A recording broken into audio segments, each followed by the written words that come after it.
down.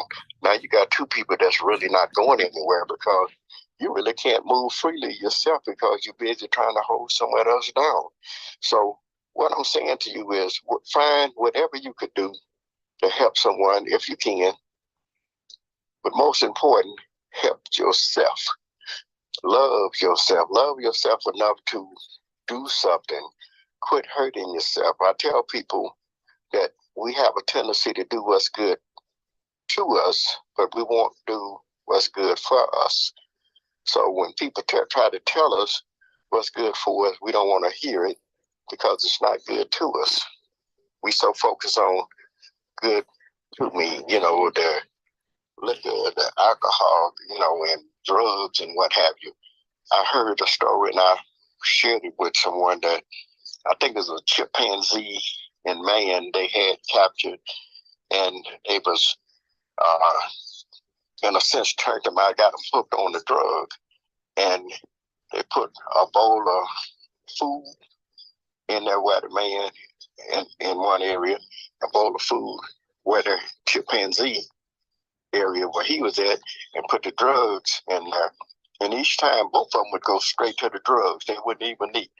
They just were so focused on the good to me rather than eating the food that was good for them. And after a period of time, they began to wean them off of it. And then finally, they weaned them off of the drugs. And they went from the drugs to, they actually took, after they got them off of it, then they put a bowl of food. They repeated the same thing again, the bowl of food and drugs in there with the man, a bowl of food and the drugs in there with the chimpanzee. Say, man sat there and he thought about it and he thought about it.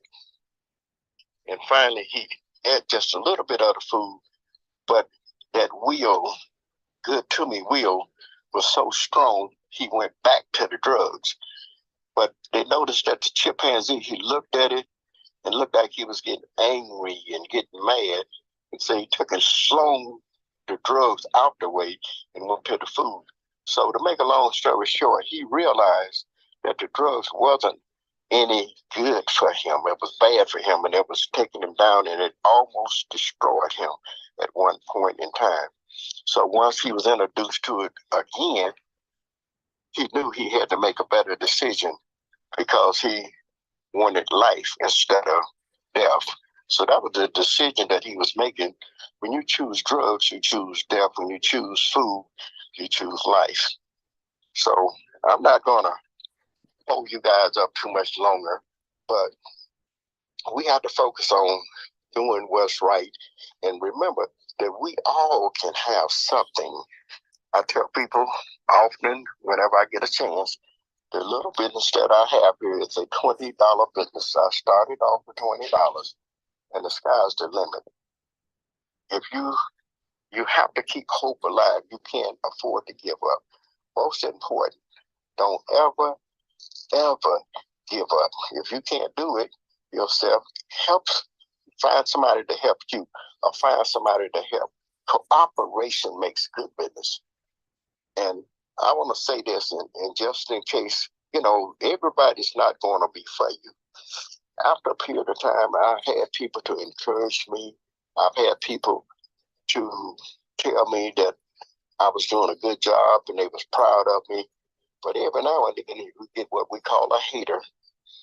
And I won't mention any names or who, but a person come to me after a period of time and he said, you're doing pretty good now. He said, it appears to me that you might be getting a little too big for your britches. And it was very disappointing to me for him to say that because I thought so much of this particular person. But it just goes to show you never know really who's for you and who's against you. But most important to me, I treat people the way I want to be treated. And I would not let other people dictate who I am, what I am, and my purpose. And my purpose is to cooperate and to help build each and every one of us within reasons. Thank you for listening to John Beverly, the businessman with a conscience here at the Carolina Village, where each one reach one, each one teach one. One brick, one building, one block at a time. Remember, people don't care how much you know until they know how much you care. We show that we care about the things that we do. So keep on being a blessing. And remember, as I often say, don't talk about it, be about it. Do something.